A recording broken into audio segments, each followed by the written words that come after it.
Bem-vindo ao Gastronomia e Alimentação Aprendendo com o Senac. Aqui você aprende receitas de um jeito diferente. Com técnicas de cozinha, dicas de empreendedorismo e conteúdos especiais sobre gastronomia. Vamos começar!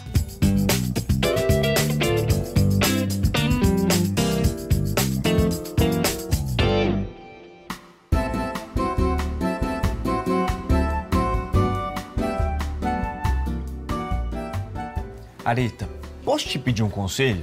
Claro! Ah, deixa eu adivinhar. Seu primo ligou de novo para pedir dinheiro emprestado. É isso mesmo. E dessa vez ele tá com uma ideia de um empreendimento novo.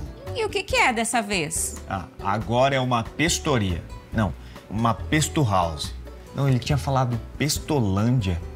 É que ele ainda não decidiu o nome, sabe? Mas como que vai ser isso? Um restaurante que serve vários pratos com molho pesto? Isso mesmo. E ele tá levando esse negócio muito a sério, fazendo pesquisa e tudo. Ele tá testando a receita de molho pesto genovês e pesto calabrês. Ué? Molho pesto eu só conheço um. Tem certeza que ele não inventou essa história de genovês, calabrês, não? Vamos perguntar pro Nicolas Ferreira, docente do Senac, especialista em cozinha. Conta pra gente, Nicolas, como é essa história de pesto genovês e pesto calabrês? Oi, Areta. Oi, Félix. Tudo bem com vocês? Oi, pessoal de casa. A história do pesto genovês e o calabrês está relacionada com a sua origem de localidade. Nós temos o pesto genovês, que talvez seja o pesto que as pessoas mais conhecem, que é aquele que leva como base o manjericão. E aí a gente tem uma variação da Calábria, que seria o calabrês, que é o pesto que vai ter como base principal um pimentão tostado, a páprica. Eu vou trabalhar com queijos também, que pode ser o pecorino, pode ser o parmegiano. Então são produtos que você vai encontrar mais na região, mas você pode também fazer adaptações para aquilo que você tem disponível. Vejam agora as receitas de molho pesto, genovês e calabrês e dos tomates confitados do docente Nicolas.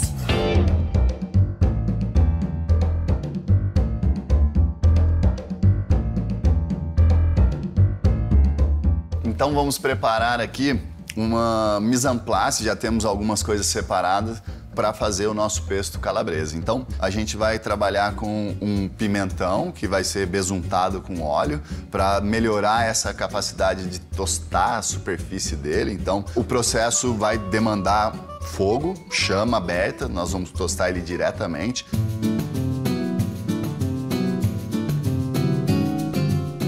Eu vou usar a mão mesmo para dar uma besuntada de leve, não precisa nem ser muito. Eu estou usando azeite, mas poderia ser outro tipo de óleo, porque isso não vai influenciar muito no sabor. O que vai influenciar mais no sabor é mesmo a tosta da casca desse pimentão.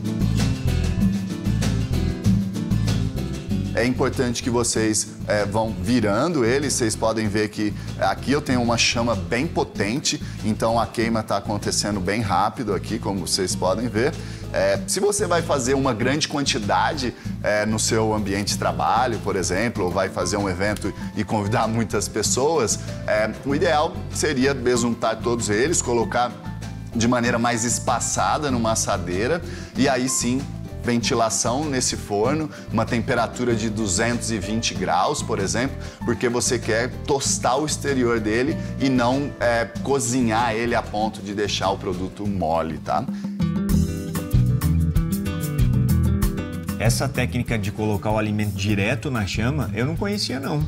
Ela traz um charme mais rústico, né? Teria coragem? Eu fiquei curioso para fazer, hein? Eu também acho que vale tentar, hein? Aqui a gente já tem o pimentão tostado o suficiente para retirar essa pele, para adquirir aquele sabor tostado que a gente também busca. E aí essa etapa ela é importante para facilitar a retirada da pele também. Coloca num bowl, cobre ele e assim você consegue facilitar essa retirada da pele dele que já foi tostada, tá? Enquanto o pimentão foi lá esfriar, nós vamos aproveitar e fazer um refogado aqui, que também vai fazer parte desse pesto. No fogo baixo, primeiro o alho, porque o alho ele é um produto bem sensível ao calor. E aí, depois de levemente tostado nosso alho e cebola, a gente vai entrar com o tomate seco. Só no finalzinho, só para dar uma aquecida, para facilitar o processo dele lá dentro do liquidificador, tá? Então, já comecei a ganhar uma coloração aqui, levemente. Aí a gente já pode até entrar com o nosso tomate seco. E aí, uma das coisas que às vezes eu faço com as especiarias, que eu acredito que agregam valor no nosso preparo, é dar uma leve aquecida. Ajuda a soltar um pouco mais sabor. E no caso da pimenta calabresa, vai também ajudar a dar mais uma picância, que é uma característica desse produto que nós estamos preparando.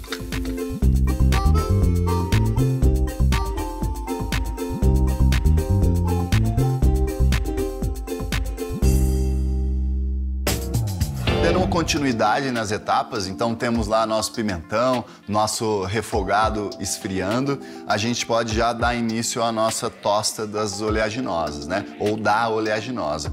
A gente tem aí uma receita mais clássica utilizando amêndoas, mas eu posso variar a oleaginosa de acordo com aquilo que eu tenho disponível, adaptando ao custo. Pensando que as oleaginosas variam bastante de custo, por exemplo, o pinholes, que é o mais caro deles, né? Pensando na macadâmia, que também é uma oleaginosa mais cara, tem um sabor bem interessante também. E a castanha de caju, que é tão boa quanto, mas costuma ser mais barato. Você pode até comprar aquela castanha de caju um pouco mais quebrada, né? Eu acredito que o xerém não seria o mais adequado, mas uma castanha de caju mais quebrada, que custa mais barato, você pode utilizar. Achei bacana essa dica, né? Porque assim, é um prato democrático para vários gostos, dá para ir adaptando. É legal a pessoa já pensar antes e estruturar o que ela quer colocar nessa receita. Né? Exato.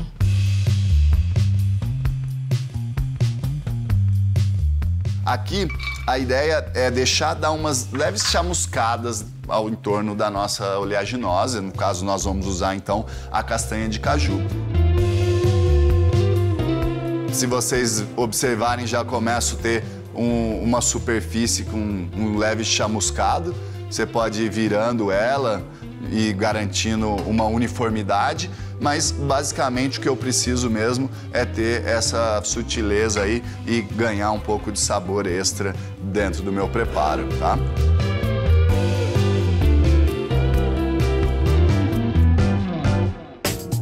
Dando continuidade aqui ao nosso mise en place, eu vou retirar a pele do pimentão.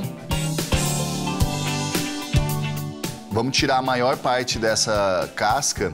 Não é um problema ter um pouquinho dessa casquinha tostadinha, vai trazer até um pouco de aroma e sabor, mas em grande quantidade pode amargar, dar sabores não tão interessantes aqui.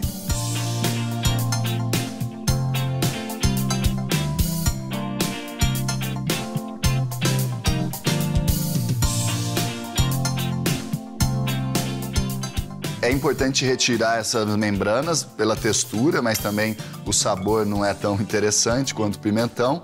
E as sementes, ela pode dar um pouco de amargor, pode trazer algo que não nos interessa nesse preparo. Então, fazendo aqui essa retirada da maior quantidade.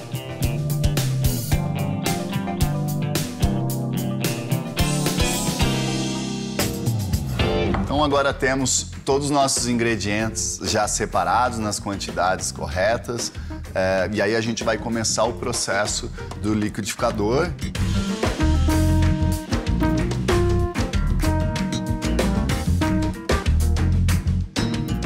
Aí podemos colocar as ervas.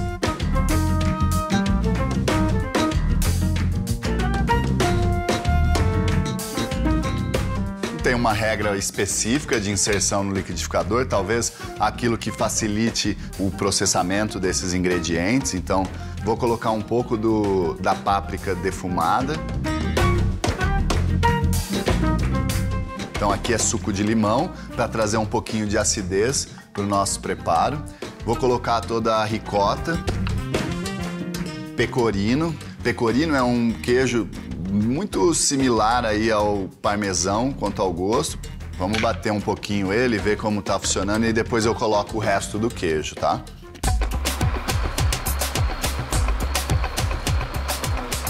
Vou colocar com ele funcionando mesmo, um pouco de azeite. Se você bate por muito tempo, acaba proporcionando um pouco de aeração na mistura e a tendência é ela ficar um pouco mais branca. Vou finalizar o queijo. Agora eu vou provar, ver se eu preciso ajustar os sabores, né? Pensando na acidez e na defumação, principalmente. Então vou provar o nosso pesto calabrês. Precisa um pouco mais de sal, talvez um pouco mais de acidez. Eu sou um cozinheiro que gosta bastante da acidez. A defumação eu acho que cabe o que estava previsto na receita também. Então vamos adicionar todo o limão também. Por mais que a receita estivesse balanceada, eu ainda assim acho importante você provar e se adaptar ao seu sabor, aquilo que te agrada mais ou até mesmo qual é o propósito de uso. Então, as receitas, elas muitas vezes vêm no imperativo, né? Faça isso, faça aquilo. Mas é importante também que o cozinheiro tenha uma certa autonomia e que ele saiba tomar decisões que vão favorecer as combinações, ou seja, a harmonia dos sabores, né? E aí, Areta, você é mais fiel à receita ou você gosta de fazer adaptações também? Olha, Félix, eu vou ser sincera, eu sou mais fiel à receita. Eu tenho um pouquinho de medo de arriscar ainda na cozinha. E você? Ah, não, eu vou criando junto. Muito bem, eu vou chegar lá.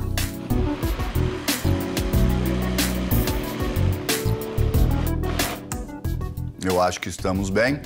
E aí, na hora de finalizar o molho, eu posso agregar um pouquinho mais de sal ou algum outro elemento ali para fazer uma harmonia mais adequada. Nicolas, estamos adorando a receita, mas me conta, faz diferença tostar o pimentão no forno ou levar na frigideira? A frigideira, ela vai incidir o calor só na parte que tocar a frigideira. E como o pimentão ele é irregular, ele não vai necessariamente ter uma tosta uniforme. No forno, você vai ter que ter um forno bem potente, de preferência com um pouco de ventilação, para obter um resultado similar, mas sempre é a melhor alternativa quando você vai fazer uma grande quantidade desse molho, né? Então a gente fez 3 unidades, 2 unidades, e aí você pode fazer na chama aberta, mas se vai fazer isso em grandes quantidades, o ideal é utilizar um forno com uma potência grande.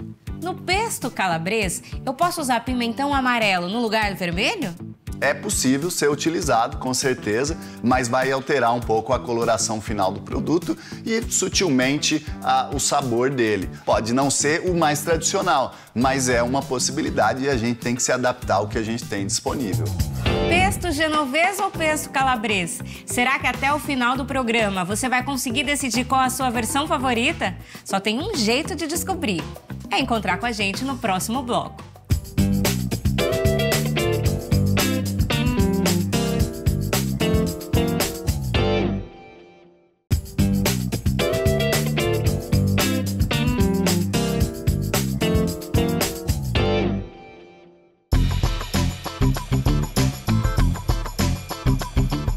Estamos de volta. O docente Nicolas ensina a preparar o pesto, um molho clássico da gastronomia italiana em 2 versões, o pesto genovês e o pesto calabrês, e também uma forma deliciosa de preparar tomates confitados. Vamos conferir agora a parte final da receita. Nicolas, é com você!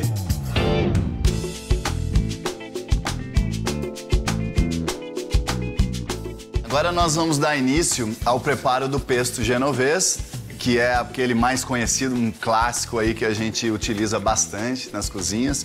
Então a gente começa fazendo o mise en place, aquela organização prévia tão importante que a gente fala em todos os preparos da gastronomia, mas também na vida, né? Organizar tudo antes de realizar. Então aqui a gente tem água com gelo, as nossas folhas de manjericão já higienizadas, água fervendo e agora a gente vai fazer o branqueamento.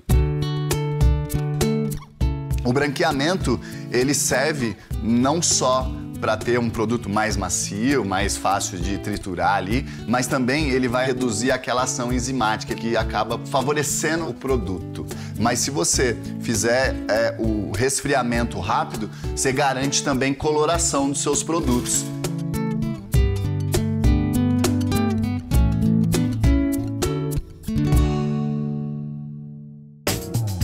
Temos então o nosso mise en place preparado e aí vamos dar início a esse processo.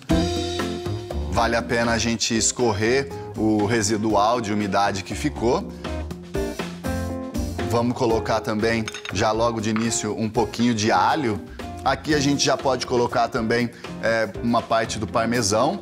Lembrando que se eu coloco muito secos logo de cara, fica difícil para funcionar bem o liquidificador, então eu deixo um pouquinho aqui dos queijos para colocar no final. Um pouco do meu pinholes. Vou colocar um pouquinho do nosso azeite aqui para ajudar nesse processo do liquidificador. O pesto, ele muitas vezes é feito no pilão. E o que vai trazer principalmente de diferença? O molho vai ser mais uniforme quanto à sua textura quando batido no liquidificador. Se você faz no pilão, você tem ainda umas partes ou partículas ali dos elementos que compõem a receita, então é opção. Eu particularmente gosto não só dessa facilidade, mas também desse resultado homogêneo dos sabores, dos ingredientes que compõem a receita. E aí, vale o desafio de fazer no pilão ou não? Você já ia direto no liquidificador? Olha, geralmente quem faz pesto lá em casa é meu marido, tem o pilão, mas ele faz mais no liquidificador, viu? Parece ser mais prático, né? Eu acho também. Então eu vou contemplar agora o resto dos meus queijos, tá?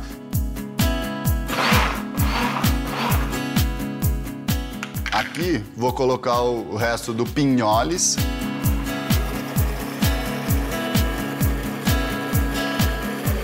Vou adicionando então o azeite, de acordo aí com a minha vontade, no final a textura. Vou experimentar agora, verificando se esse produto tá precisando de sal, se cabe mais alho, se cabe mais queijos. A princípio, vamos seguir a receita. Eu acredito que tá bom, o alho tá sutil e nós vamos parar por aqui. Agora, nós vamos preparar um confit de tomate, né? O confit que é um preparo aí que, basicamente, você tem um produto cozido lentamente, fogo baixo, dentro de uma gordura, dentro de um óleo. Aqui eu tenho, então, uma laranja Bahia, que eu vou tirar só as zestes dela. O mesmo caso do limão siciliano, poderia estar usando limão Tahiti, eu prefiro o limão siciliano neste caso, lógico. Mas o que a gente precisa fazer? Dispor essas ervas, então pode fazer uma caminha com algumas delas. Vamos cortar os zestes do limão siciliano e da laranja Bahia. E aí, Félix, você sabia que essa raspa tinha esse nome, zeste? Eu não fazia ideia, mas dá um charme especial pro prato, né? Aroma, imagina o aroma, o sabor. Tudo isso, o toque especial, o zeste. O zeste. Vou privilegiar mais o limão siciliano. Então tenho aqui já alguns aromáticos, vou cortar o meu alho. Vou deixar ele com a casca mesmo, colocar a nossa pimenta em grão e aí vou entrar com os meus tomates, colocar um pouquinho de sal, vou colocar um pouquinho de açúcar também, só para controlar uma possível acidez que exista. E por último, eu entro com o meu azeite. Posso já levar diretamente para o forno e finalizar o meu processo, provavelmente uns 20, 30 minutos, um forno ligado mais ou menos a uns 120 graus. O importante é ser uma temperatura sutil e contínua. Nós não queremos coloração, não queremos o óleo fervendo, a gente quer uma cocção lenta e gradativa.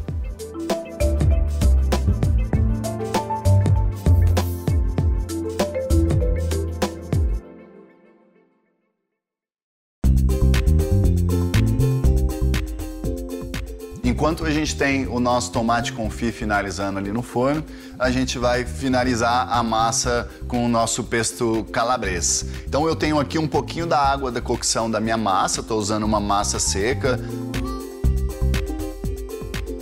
Lembra que os pestos, eles de uma maneira geral, por serem molhos com uma quantidade considerável de gorduras, né? Eles não devem passar por uma cocção muito longa. Então aqui mesmo é para finalizar e aquecer antes de servir. Vou entrar com o meu molho.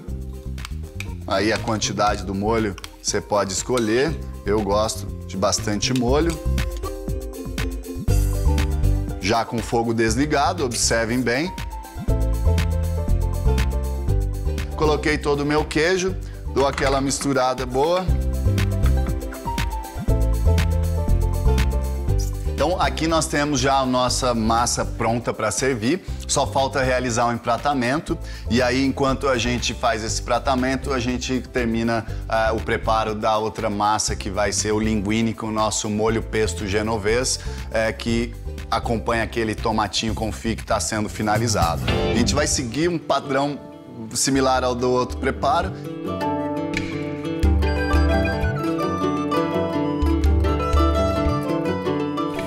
Deixa a chama muito alta, porque vai acabar queimando a lateral da sua frigideira. A gente pode desligar o fogo. Você vai ver que essa panela, especialmente essa de fundo duplo, ela segura a temperatura e com fogo desligado, ela acaba ainda assim tendo ebulição. Vou verter aqui todo o meu molho. Acho que ainda cabe um pouquinho mais do nosso parmesão. Então faz aquela mistura. Então homogeneizou. Tá tudo bem envolvido com o molho. Eu vou só finalizar com uma pimentinha do reino. Vou tirar aqui do forno aquele tomatinho confit que a gente começou, que estava lá no foguinho brando, gradativamente cozinhando. Perceba que ele deu uma boa murchada, né? Então ele concentra mais o sabor. E aí é só utilizar, conservar ele sempre coberto com azeite para garantir uma conservação mais longeva.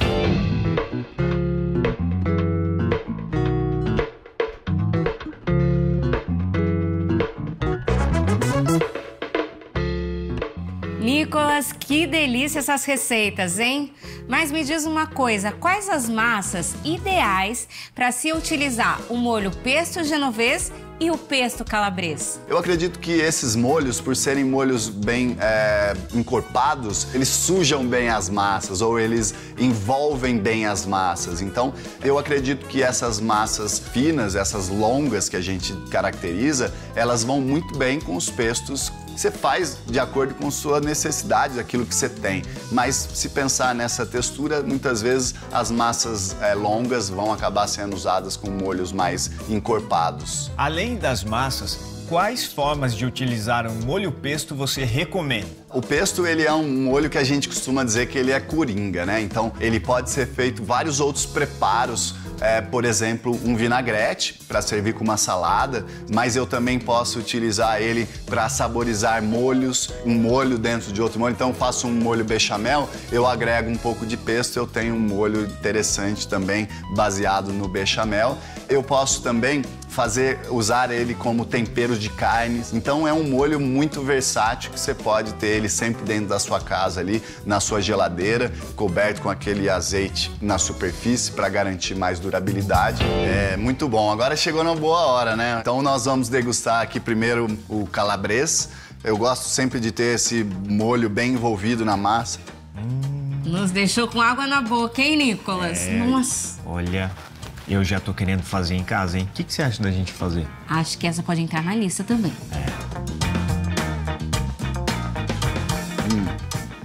Você vê que aqui também nós colocamos mais um pouco de queijo por cima para pensar nessa variação de cores. Delícia, adorei. Vou ter aqui acompanhando então o nosso pesto genovês, o linguine, né? Essa massa que é longa, que é bem interessante também. Muito bom. Então vou provar agora ele com um pouquinho do nosso tomate confit.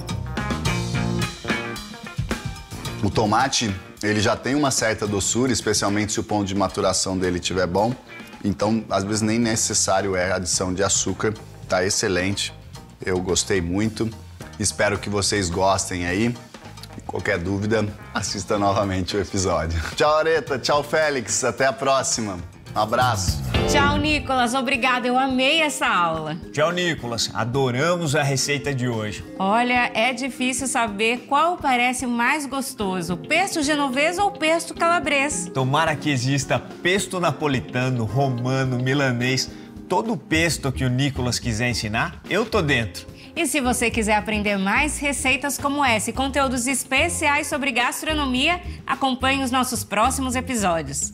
Siga com a gente no Gastronomia e Alimentação, aprendendo com o Senac. Tchau, tchau. Até a próxima. Tchau, tchau.